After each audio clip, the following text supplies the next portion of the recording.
Hello and welcome to Subject to Change with me, Russell Hogg. My guest today is Laurence Bergreen.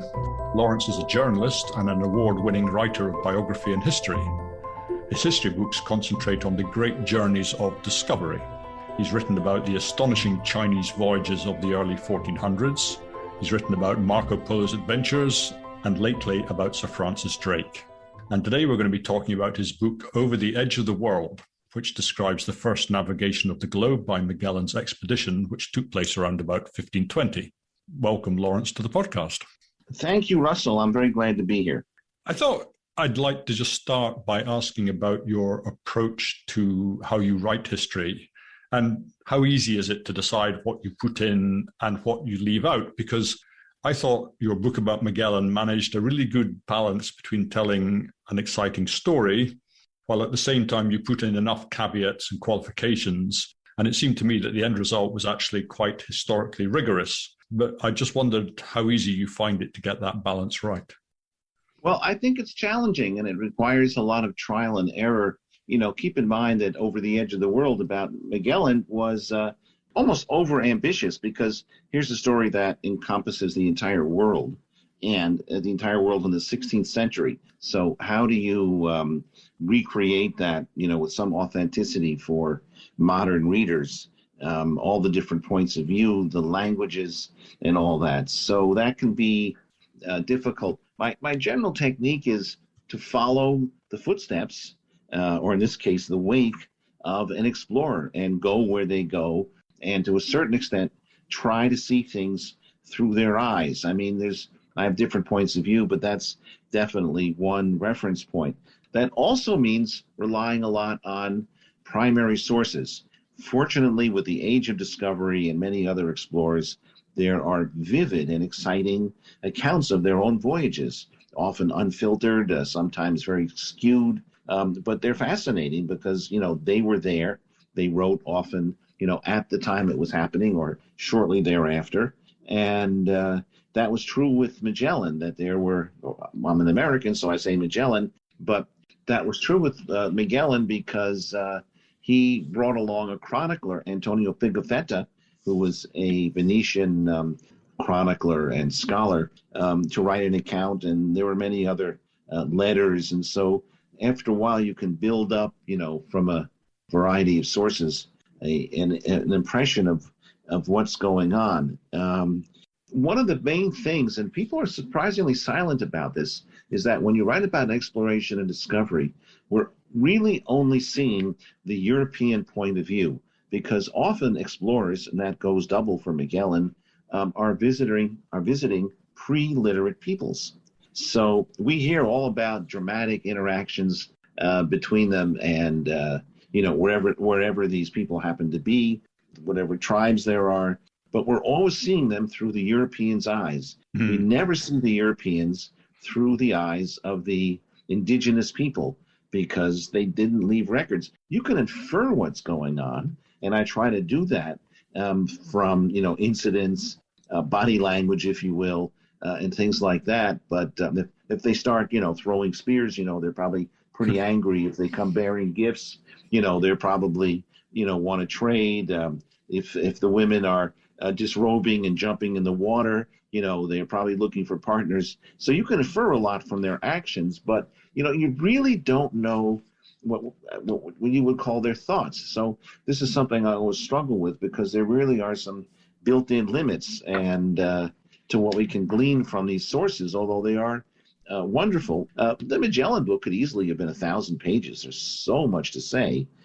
So I really just try and refine it to the essence. And, there's always things I'm sorry that, I had to leave out, or if I had to do it again, I could, maybe fit them in. So, that is kind of a challenge, but it's better to have too much to write about than too little. Magellan's voyage was a Spanish expedition, but Magellan himself, he's Portuguese. Yes, so yes. Is it worth just saying a bit about what Portugal has been doing around this time, and what Magellan's part in the Portuguese affairs has been? You would feel that these two nations were sort of sister nations, but they really aren't. Portugal's a very special place, and it's known for fearless mariners, and it's also known for a certain kind of introversion and secrecy. For example, the Portuguese did not kept all their records of their voyages secret, and there are probably some lost voyages and important ones that we just don't know about. On the other hand, the Spanish were much more open. To make a rather crude analogy, during the space race, the Soviets were very secretive about what they were doing, whereas the Americans were very quick to publicize their various accomplishments and even their failures. So that was somewhat the situation between Spain and Portugal. So it was really a different mindset. King João was rather suspicious, almost to the point of paranoia. He was the king of Portugal. And, Magellan tried for years to get backing from his own country, even though he was a highly qualified and respected navigator, and couldn't get it. So he finally gave up in frustration and went to the competition, which was Spain. He wasn't the only one who sailed with Spanish backing, who would come from another country. So part of the reason why Spain was able to, get ahead of Portugal was that they were willing to back navigators and pilots from other countries. Nevertheless, Portuguese navigators and pilots were considered, among the finest. They were highly prized.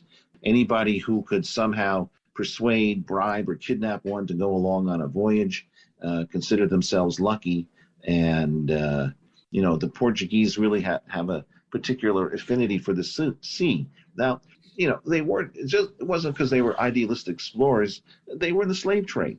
They were sailing south to Africa looking for slaves because they were so short of manpower in Portugal and bringing them back. And with all the, cruelty and, mercenary attitude that implies. So, this is something in your book which I think you sort of say that it's quite a shocking thing that João lets Magellan go. Yes. And I'm thinking Magellan he's been around Africa with Almeida and Albuquerque, these sort of great, Portuguese admirals who are forging this empire out in the Indian Ocean.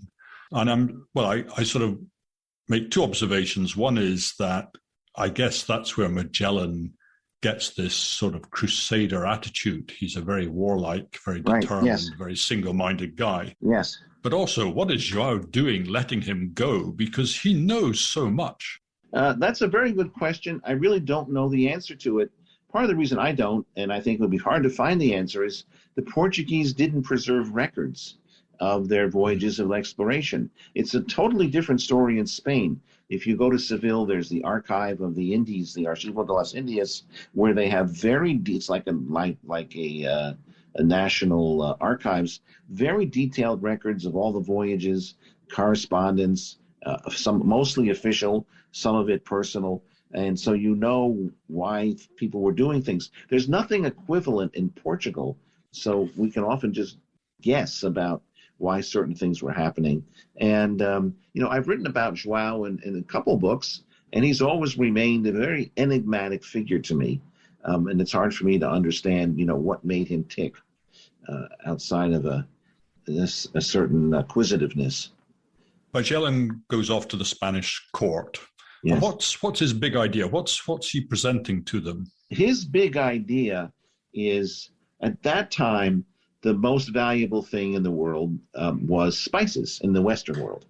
And bringing them into Europe was a long, drawn-out process along the Silk Road, which was a term, by the way, not in use at that time and not until the 19th century, but we now call it the Silk Road. And it took several years to transport spices from Asia, somewhere in China, all the way to, say, Venice or Seville or some other European hub. Often by that time, they weren't of the highest quality, but they were extremely valuable. To give you an idea of how valuable they were, Magellan, at the various points in his voyage, passed up the opportunity to load gold that he had captured onto his ships in favor of saving the space for the spices, which he considered more valuable. So his thought was you could reach the east by sailing west. So you could take a water route to Asia and get to these spices, the Spice Islands, which were in Indonesia, Ternate and Tidore and some others, much more quickly that way. Now, he was confident he could do this because he was uninformed, and so was the rest of Europe, about the size of the world. The Pacific Ocean, which, of course, is the largest body of water on the planet by far, was considered small, almost negligible. And he thought he could traverse it in a matter of a few days or at most a week or two, and then find himself in Asia. Had he known that it was another 9,000 miles, on this voyage, and had he known of the real size of the world, it's entirely possible he wouldn't have done this. So with this misinformation, he got backing for and embarked on a voyage that he thought he could complete. It took him 3 years. Well, the survivors 3 years, but he thought he could complete it in a year or a year and a half because the distances would be much shorter. And of course they weren't. I think what you could say his voyage demonstrated was how difficult, if not impossible, it was to sail around the world. And it was years, it was 60 years more or less, until anybody attempted again with success. And that, of course, was Francis Drake, who was sailing for England and had the benefit of learning from Drake's mistakes, and he made the most of that opportunity. So Drake was, sailing with false premises, as I said, required enormous courage because Magellan was sailing with false premises. I'm sorry. Yes, with false premises because nobody had ever come back. So and furthermore, there were a lot of myths about what was out there. People, by the way, did not believe the world was flat by that point. Any sailor who saw a ship sailing, leaving a harbor, and sinking gradually below the horizon realized that the earth was curved, if not round. They weren't sure what was out there in the distance. Most maps talked vaguely of the Latin word brumae, of fogs or mists. Nevertheless, there were a lot of superstition. Sailors are superstitious, and fears about serpents and monsters and magnetic islands that would pull the nails out of a ship and all the boards would come apart and the ships would sink. So there was a lot of misinformation coming apart. One of the things that Magellan did was to disprove many of these myths about what they would find, once they were out there and in the ocean. And, no monsters, no mermaids, no magnetic islands, et cetera, et cetera. So it's rather disappointing.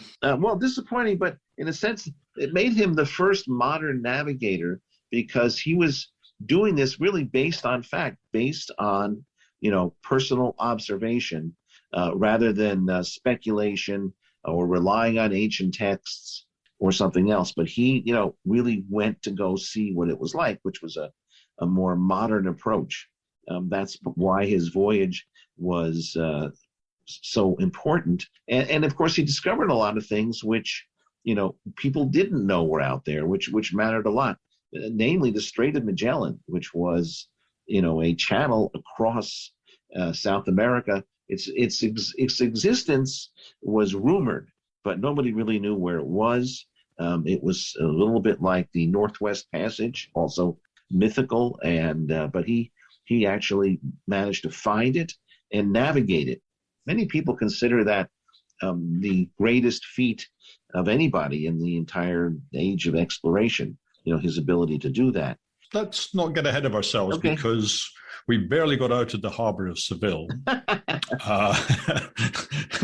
And I just want to understand a little bit, the Spanish, well, actually it's Charles V, isn't it, who's going to go on to be one of the greatest, one of the yes, most significant monarchs of the age. But at this stage, he's quite a young guy, I think. Yes. And he's up for this.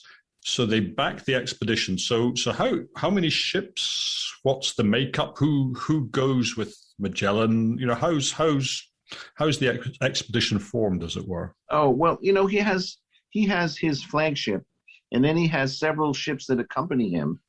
In the end, only one of those ships made it all the way back, which was Victoria. There were also tenders that went along, but there was a huge amount of attrition as they went through the circumnavigation. The crew on each of these ships was between 60 and 100 people. The living conditions were very primitive. They slept basically on boards. They had bedrolls with them. Even the captain had a very simple stateroom. You always had to keep your head down. Everything was very low. And there's no question that they must have smelled beyond belief. Many of the nickname for many of these ships were, sailing pigs because they smelled so much. This was partly from the humans aboard and just general sea, effluvia that collected.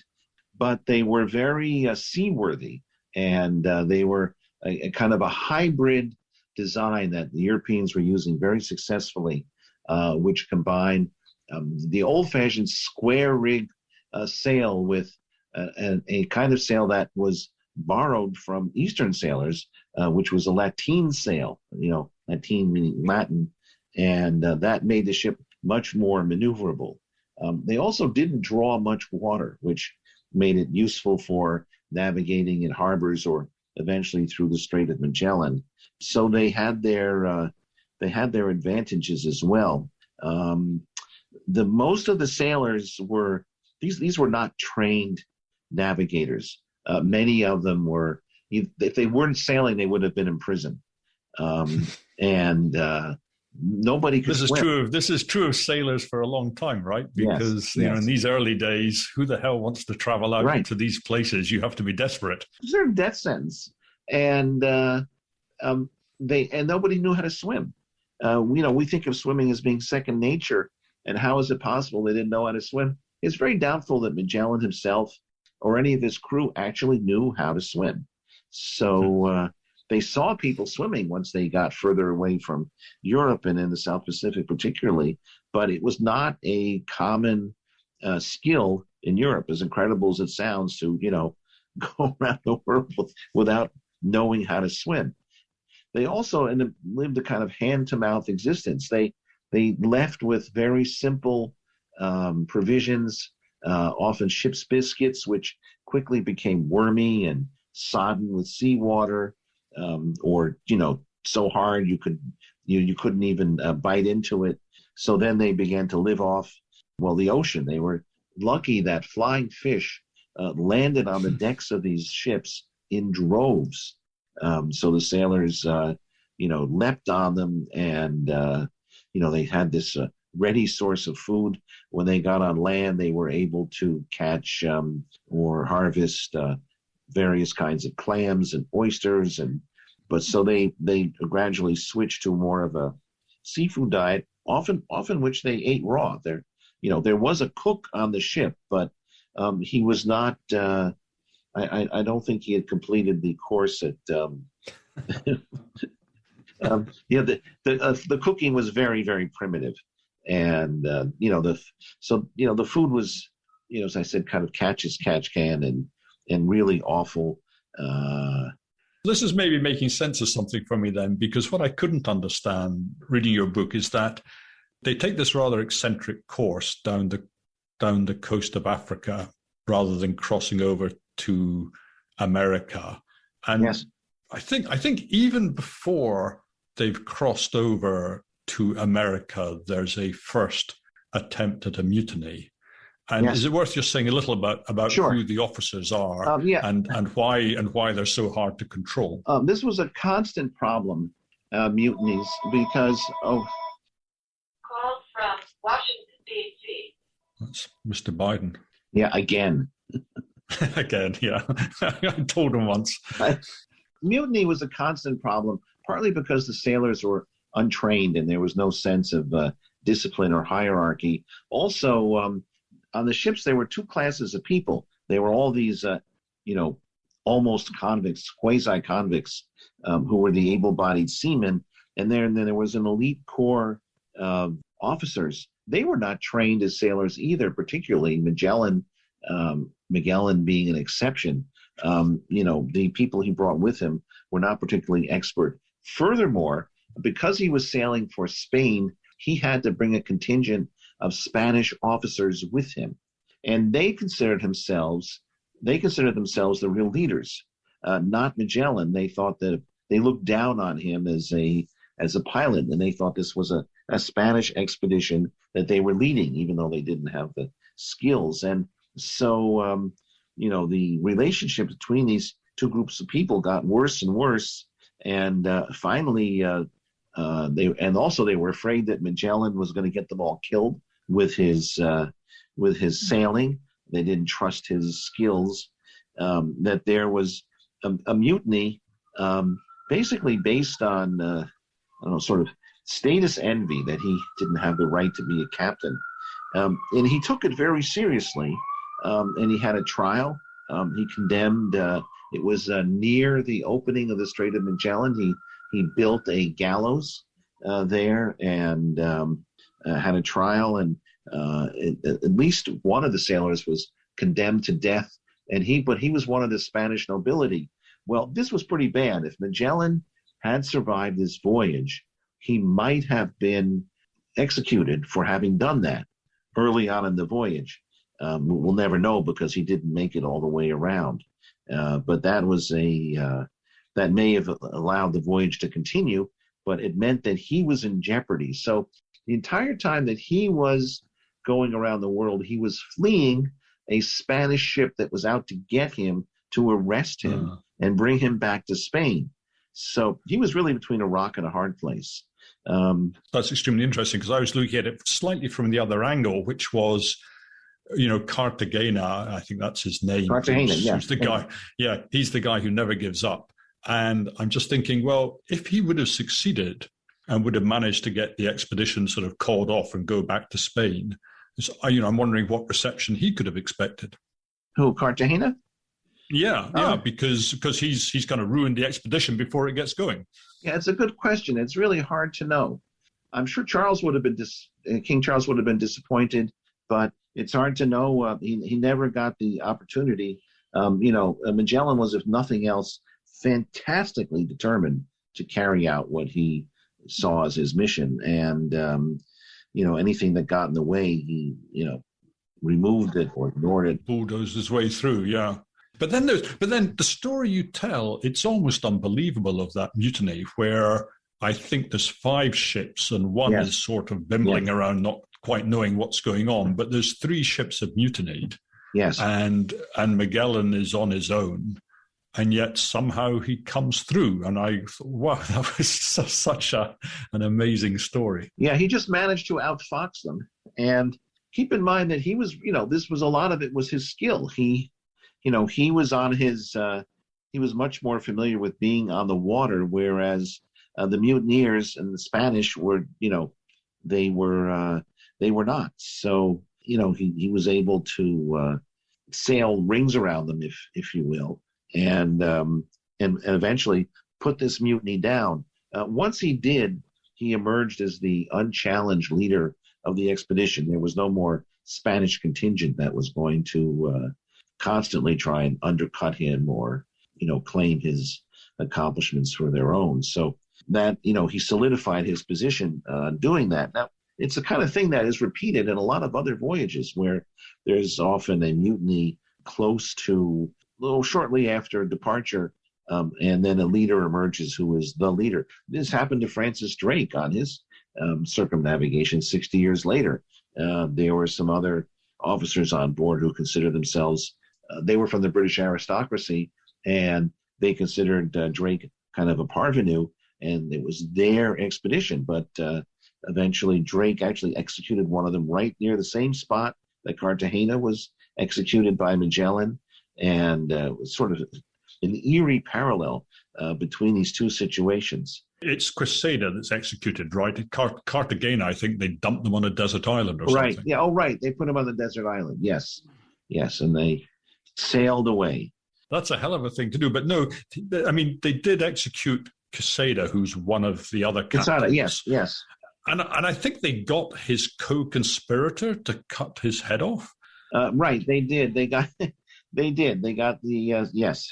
Magellan emerged from this, as a much more feared leader, and he really had more to fear. The biggest danger he encountered, I think, on the entire voyage wasn't from storms, and it wasn't from sea animals or creatures they might have encountered along the way. It was from his fellow human beings, who posed the greatest threat to his life and survival. So, which gives you pause for thought about the nature of human beings. But then, as you said, he finds the strait, and I just want to ask this question, because when I look at a map of South America, I think, well, why bother with the strait? Why not just sail around the bottom of South America? Well, is the strait so much better as a way of getting into the Pacific, or is it just that they don't know that there's another route? Well, I think the answer is the strait. I think Magellan was hoping that the strait was closer to the equator than it was. It's much further south than that, and he hoped to encounter it earlier. He knew about it by rumor. We don't really know how the rumor got started. It's possible that there was an earlier Portuguese expedition that was secret and that was lost, that contributed something to that, but we don't really know. So he kept sailing south along the coast until he got it, because the maps weren't very good at that point. He didn't really know how far south he was going to have to go, and once he found it, he didn't realize, he's practically at the tip, and it doesn't matter that much.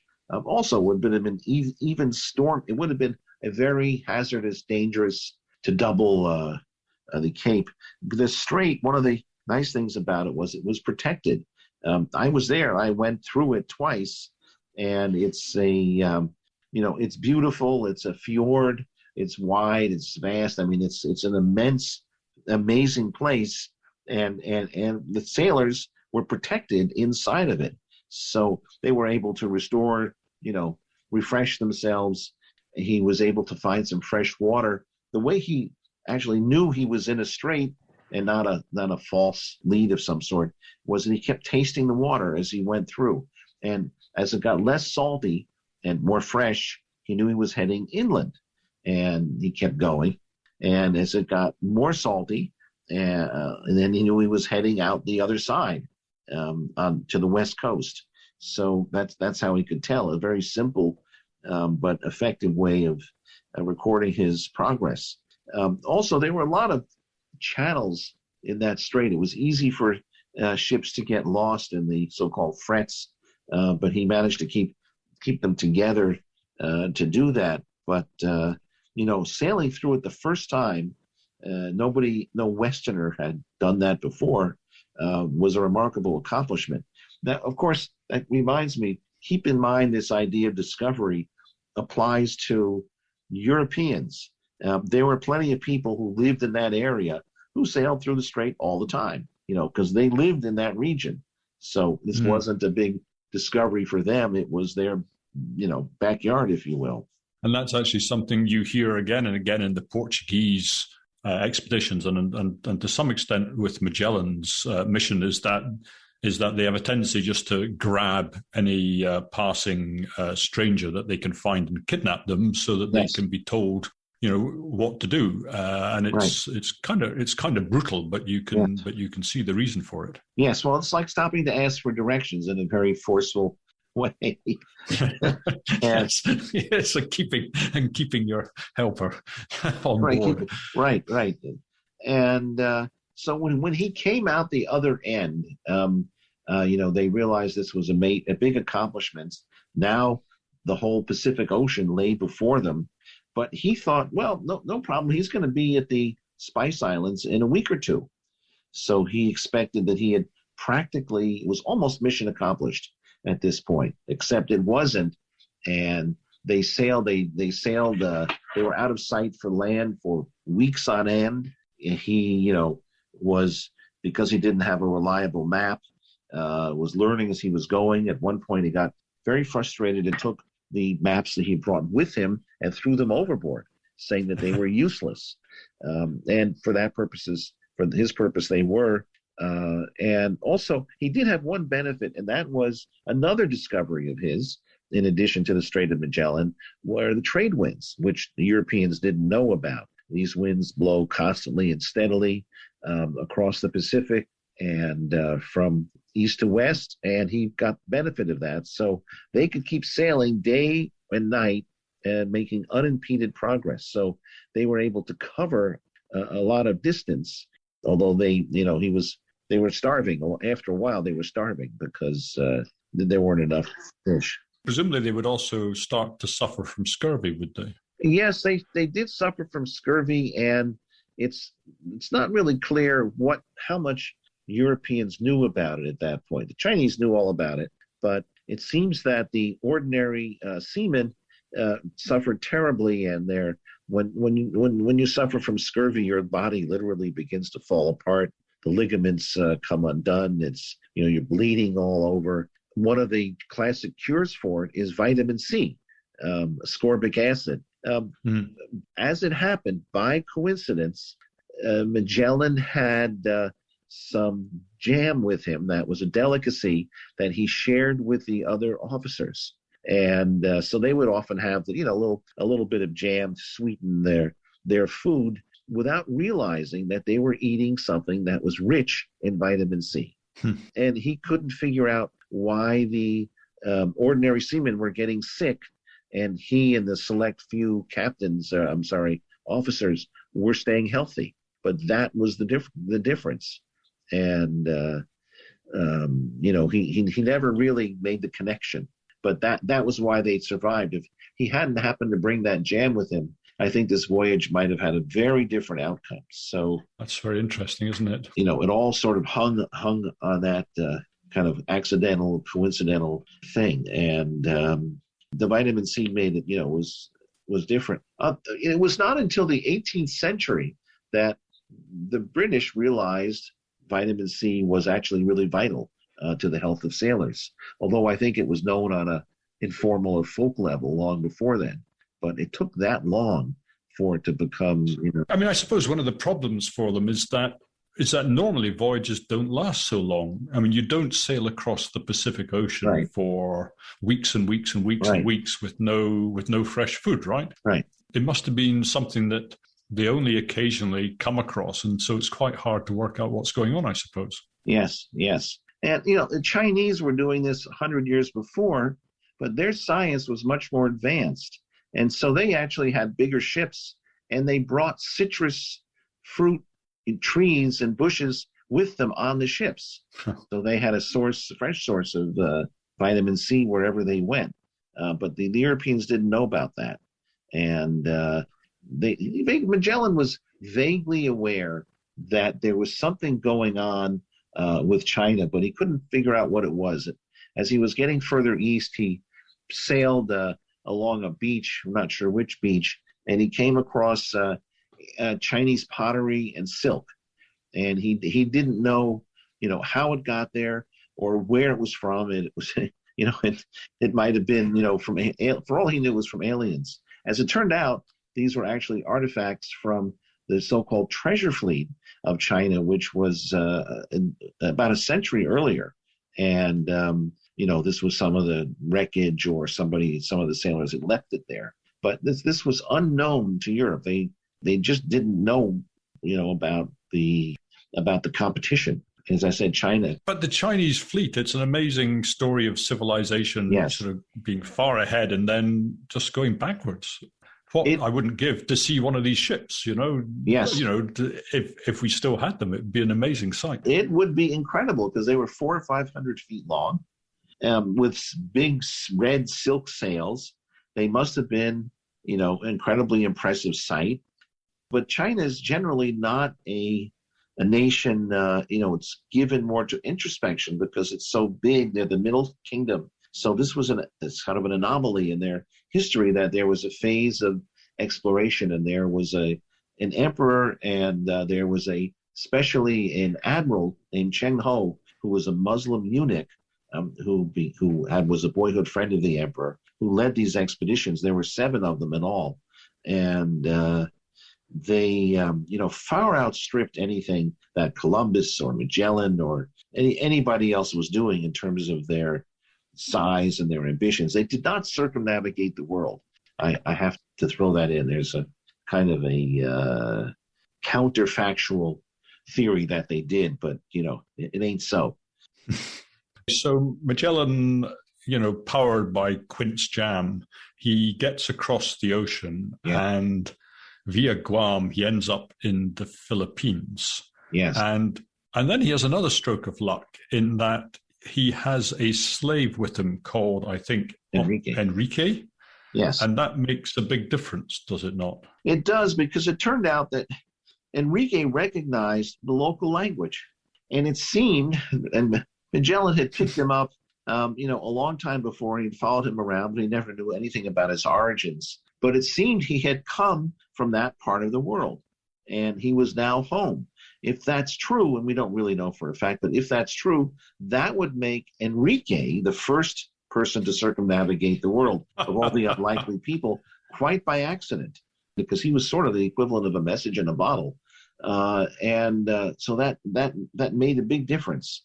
What was the relationship like between Enrique and Magellan? Because I got the sense from the book that there was some respect there. I think there was some respect as a formal one, but I can only really infer, because we don't really have anything direct that I ever came across of Magellan talking about him in a way that gave a sense. And of course, we again have nothing from Enrique's point of view. We can infer what he might have been thinking or feeling, but we just don't know. This is this issue of the fact that the literacy did not extend beyond the Europeans, and boy, if only it had. But did Magellan not leave him money in his will, and he did, think order that he be freed? I think that was what I was thinking. Yeah, he left an order for him to be freed. That was controversial, and but he wanted that. So you can infer that there was a measure of gratitude and responsibility for Enrique's welfare that which prompted him to do that. But I couldn't find any examples of interaction between them, really. And keep in mind, this all happened 500 years ago, so the record is often spotty. Okay, so they're in the Philippines, and how is it going for them there? Are they welcomed there? Is it? At first, it goes well. They were welcome, and however, Magellan was getting cranky by this point. It's not clear why. Was it stress? Was it something in the diet? And he was getting more warlike. And so in the Philippines, they were coming up against a local leader or warlord named Lapu-Lapu, who was the big boss, if you will, of the Philippines. And it would have been fairly easy for Magellan, if he had been in a different mood, to cooperate with this person and to establish cordial relations. Instead, he became much more aggressive and hostile. And the Filipinos, who had seemed initially welcoming and sort of passive, in fact, there was another side of them which was rather fierce, and they were ferocious warriors. Magellan, keep in mind, had a great technological advantage because he had guns and he had gunpowder. However, the Filipinos had their fire-hardened spears, and there were thousands of them. Magellan, there was just at this point a handful of crew members, a few dozen, if that. And eventually, push came to shove. There was a confrontation between Magellan and Lapu-Lapu, and Magellan was slaughtered by him. We have a graphic eyewitness account from his chronicler, Antonio Pigafetta, who was a diehard Magellan loyalist and, really believed deeply in his leader, who was there and watched it. And then afterwards wrote an account of how the warriors cut Magellan down in Mactan Harbor, and along with several of the other Portuguese and Spanish sailors. That was, yeah. Sorry, go on. It seemed like the expedition, was going to end there because, the death of the captain and all that. But in fact, there was a very interesting coda, so it didn't completely end. One of the things that when I remember, talked about how did I write this book, most of the books about Magellan, in fact, all the ones I came across, ended with his death. If it's a biography, it ended. And I kept thinking, wait a second. This is really, I want to know what happened afterward. And I, gradually came to realize I was writing a book about the voyage, not about Magellan's cradle to grave life. So I saw the voyage as a continuation of Magellan's master plan. I was very interested in what you said about Magellan getting more and more sort of distracted and, as you say, warlike. And I suppose one of the things I was remembering was, well, how Almeida and how Albuquerque and how Da Gama had behaved.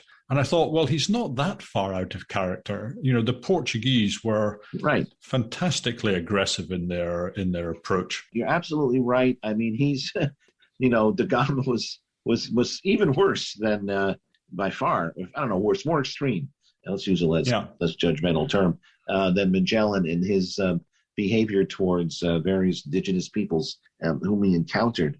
But here, I think Magellan had, was, clearly becoming very irascible. And this wasn't the same Magellan who had departed from Spain if a couple of years earlier. Realized by now it was 2 years later, and, a lot had changed, including Magellan. You can see a sense of some sort of alteration in his personality after all he'd been through. I think he thought that, the other thing I should mention is the strength of his religious conviction. All these explorers were religious. Magellan really believed that God would protect him and make his circumnavigation possible, and in a literal sense. And that really did seem true. So wherever Magellan went, he felt he was obeying the Lord's will and was bringing the message of the Lord. Now, he is remembered in this part of the world not as an invader, as it sounds from what we're discussing, but as the bringer of Christianity. And in the Philippines today, Magellan is revered as the person who brought Christianity to the Philippines, which is a big outpost, if you will, of Christianity in the Pacific. Not so much as the person who got into a battle that he lost with Lapu. And so he's an important figure in church history. It doesn't seem to us like he was acting out of the most noble impulses, but Magellan did feel that one of his reasons for undertaking this circumnavigation was to bring Christianity to the rest of the world. He was driven by this impulse to spread Christianity as much as he could. And he himself, of course, was very devout. That was sort of typical of Portugal. So that this had a major impact on Philippine history. You can say that Philippine history started from this date in 1521, modern Philippine history in a way. So Magellan did have even in death, he had an enormous impact on that part of the world. And you say that the voyage doesn't end there, but in a way it gets worse, doesn't it? Because, well, you tell the story. Well, there were a couple ships left. One decided to go back the way they came. We're getting ahead of ourselves here slightly, because the story I'm interested in here is Enrique arranges for whoever's left at this stage to be massacred, doesn't it? Oh, right, yeah. Enrique, who Magellan had trusted and who seemed like his faithful servant, suddenly became very subversive and used his command of the local language to arrange with the powers that be on land to massacre his captors. And that happens. So ultimately he betrayed Magellan, and so he has a kind of a divided legacy. But maybe you could argue that Enrique might reasonably have expected to be freed at that point, they turned against him. I don't know if this is exactly how it turned out. That's entirely possible. Who knows? I don't know. So then they sort of, whoever's left, and I don't know how many are left at this stage, but it can't be more than 100 or so, or maybe even less, I don't know. Less. So say this, I don't know, 50, say, for the sake of argument. But they still haven't found the Spice Islands. So they've come all this way, and Magellan has sort of taken them on this side trip. Yeah, they did finally get to Ternate and Tidor. And so the survivors who got there did find everything they had expected and more. They found the cinnamon, they found the cloves, they were given a warm reception by the local powers that be, and they loaded up on spices. One ship, particularly Victoria, continued on Magellan's projected route and eventually made it all the way back to Spain, loaded with spices. It's so funny when you think about now, this sounds like we're discussing, a massacre, a bloodbath, a tragedy. When they got back to Spain, young King Charles considered it a great triumph. He didn't care too much about the lost ships. He seemed to care nothing about the lost lives. What he cared about was the value of the spices that they brought back, which he kept boasting about. So even just one ship could bring back enough spices to make a difference. Justified the entire voyage several times over. So from a financial or accounting point of view, it was a big success.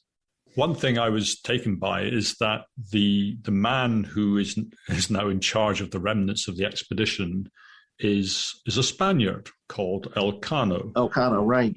Not just a Spaniard, but a Basque. And that was what I was going to come on to say, because Magellan, his name is somewhat poisoned at the time when they land. Yes. And his reputation is, somewhat trash, because I think one of the ships had deserted earlier in the expedition. Yes. And had blackened his name. And the people who came back, with the exception of Pigafetta, who, as you say, was, who made sure to tell King Charles what Magellan had achieved. But nonetheless, Magellan's name is somewhat mud. Yeah. but as you go down the centuries, as you go down the decades, Magellan wins out because the Spanish don't particularly want to glorify a Basque, right, Elcano. And the Portuguese say, well, at least he was one of us. So yeah. They're quite happy to promote Magellan's name. And so somehow out of this wreck, yes. Magellan, his name is kind of, his reputation is given something of a rebirth. Yes, yeah, right. He was given, it was somewhat preferable. Keep in mind that the very few returnees that there were, and it was a couple dozen or so, were not given a hero's welcome. This was not like astronauts coming back to Earth and getting a ticker tape parade down Broadway and Times Square. Quite the opposite. You have to keep in mind the overwhelming influence and presence of the Catholic Church. And when they finally did get back to Seville after this incredible voyage, it was Easter time, and they all did acts of penance. What this meant was walking for great distances on their bare knees across stones and tearing their flesh apart and doing penance for all the sins they had committed during the 3 years they were away. So they were not welcomed as heroes. They were seen as, possibly very suspect. And, it's just a different time from ours. So, they seem to be grateful to be alive, but they were not seen as larger than life figures who were ennobled by this ordeal they had been through. They were humbled, if not humiliated by it.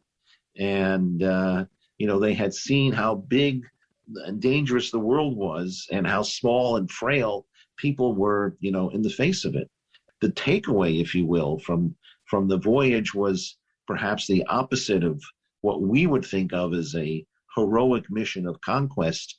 It seemed to me that the world had conquered them rather than the other way around. And they were just hanging on for dear life, and most of them never even made it. They didn't survive at all. And what about the hero of your book? Because I think the hero of your book is Pigafetta in a way. I think you're right. Pigafetta was, we don't really know much what happened. He did manage to come back with his chronicle, first voyage around the world, which is very worth reading and fascinating, and gives a kind of a up close view of Magellan in action. But we don't know what happened afterwards to him. He probably went back to sea afterwards. It was said that he got involved in some sort of one of the Crusades or a night of something, Malta, something. I don't know. But we don't really know. He just is lost to history. But he did leave behind this remarkable account of Magellan's voyage, which helped, bring it to life. And but he was when you say hero, I think for me he was, because he was a reference point throughout, because he was from Venice and he had a different sensibility from the Magellan and the Portuguese. It was a little more sophisticated, or a lot more sophisticated and ironic and objective. And it was easier for a modern person to relate to his perceptions. And he wasn't, even though he was a papal emissary, he didn't seem to be completely drowning, if you will, in religious devotion. That he was, he was a Renaissance man. I think probably the closer you would get to the papacy, the less you would be drowning in religious fervor. You might be right. Perhaps. You might be right. No, I just think he was a fortunate or a wise choice on Magellan's part as a chronicler, because a lot of what we know about this voyage comes from him.